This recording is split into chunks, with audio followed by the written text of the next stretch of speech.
కుష్ఠరోగి ఆరోగ్యవంతుడగుట. ఒకరోజు శంకర శిష్యుడొకడు అక్షయ వటవృక్షం కిందకు వెళ్ళాడు.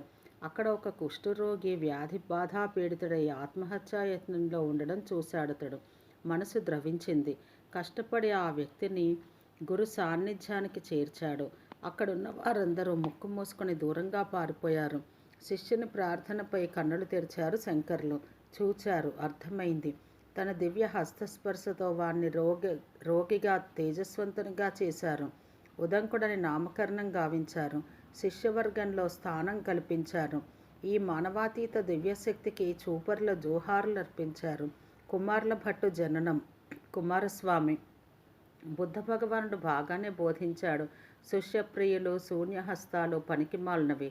సాధన నిరంతరాయంగా 3 పువ్వులు 6 కాయలుగా ఆయన సిద్ధాంతం ఊపందుకుని అవతారాంతం కాగానే కాలక్రమేణా వెర్రితలలు వేసి శాఖోపశాఖలుగా ఆ మతం చీలిపోయింది.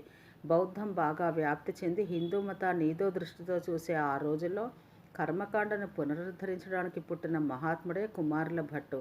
అది మహానదీ తీరం, జయమంగళ గ్రామం. 2570 నాడు యజ్ఞేశ్వర చంద్రగుణ పుణ్యదంపతులకు కుమారుల భట్టు జన్మించారు. వేదశాస్త్రాలు బాగా నేర్పాడు. జైమిని మహర్షి అడుగుజాడల్లో నడిచాడు. వేదమే పరమ ప్రమాణం, వేద ప్రమాణ విహీన వాక్యాలను నిరసించేవాడు. కర్మకాండ అతి ముఖ్యమని సిద్ధాంతం ప్రచారం చేశాడు. ఆనాటి బౌద్ధ జైన మతాలు రాజాశ్రయం పొంది ఇతరులను నిరాశ్రయులను చేశారు. ఇది గమనించారు కుమారుల భట్టు. ఆ మతాలను ఖండించడానికి వారి గ్రంథాల్లో ఏమున్నదో ఆ సూత్రం తెలుసుకోవాలి. అందుకోసం బౌద్ధ వేషం ధరించాడు. తక్షశిలలోని బౌద్ధ విశ్వవిద్యాలయంలో బహునైపుణ్యంతో ప్రవేశించాడు. విద్యను అభ్యసిస్తూ వారి గుట్టు గ్రహించేవాడు. అక్కడి బౌద్ధులు తన్ని అనుమానించకుండా ఉంచేలా నేర్పుతో ప్రవర్తించాడు.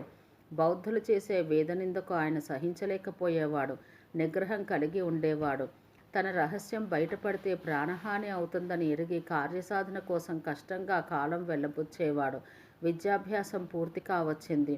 ఒకరోజు సహపాఠులు వేదశాస్త్రాలను, కర్మకాండలను బండబూతులు తిడుతున్నారు. చెవిలో సీసం కరిగించి పోసినట్లయింది.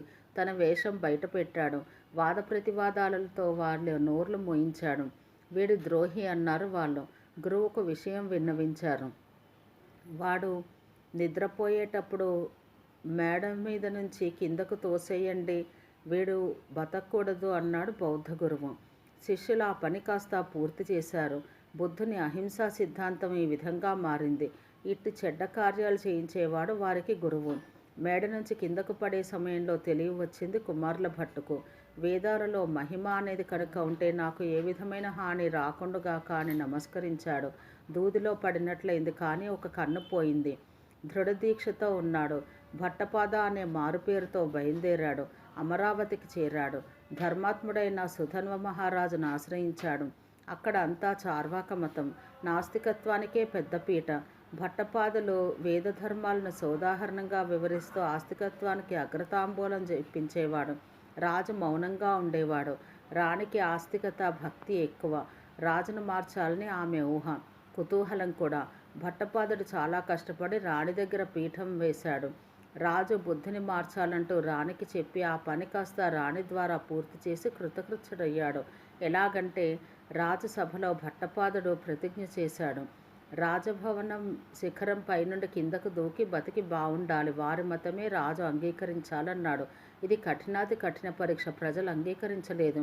రాణి కాదన్న భట్టు వినలేదు. రాజపత్రాలు రాయించాడు. రేపే పరీక్ష. ముందు భట్టునే భవనంపై నుంచి దూకమన్నారు. దైవబలం సంపూర్ణంగా ఉన్న భట్టు ఆ పని కాస్త పూర్తి చేశాడు. చెక్కు చెదరలేదు. రవ్వంత హాని జరగలేదు. అంతటా జయ జయధ్వానాలు, వేదగానాలు, ధర్మ ప్రతిష్టాపనాచార్య అన్నారందరూ. రాణి ఆనందించింది. రాజు విస్తుపోయాడు. 21 చార్వాక మతాచార్యుల తలలు ఖండించమని రాజాజ్ఞ. ఆ వరుసలో అమరసింహుడు మాత్రం మిగిలాడు. రాజు, భట్టు వచ్చారక్కడికి. అమరసింహుడు కొన్ని శ్లోకాలు పఠిస్తున్నాడు. విన్నాడు భట్టు.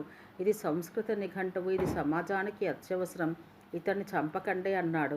రాజు ఆపమన్నాడు. తలారులన్నారు. రాజా, వరుసలో మొదట ఉన్నవాడే మా రాజు, ముందుగా మేము ఇతన్ని తల ఖండించాలి. అటు నుండి నరకమన్నాడు ఈ పండితుడు. మేము అలా చేశాం. చివరకు మిగిలింది ఈయన ఒక్కడే. అనగా రాజు అమరసింహుని బుద్ధిబలం, యుక్తి చాతుర్యమే ఈయన ప్రాణాలు నిలిపిందని మెచ్చుకుంటూ అమరసింహుని పేరుతో అమర నిఘంటువును పూర్తి చేయించాడు. రాజుకు కృతజ్ఞతలు తెలిపి కుమారుడు దేశ సంచారం చేస్తూ వేదమతం కర్మ సిద్ధాంతం అనే నినాదంతో అందరినీ కర్మిష్ఠులను చేస్తూ ప్రయాగలో స్థిర నివాసి అయ్యాడు.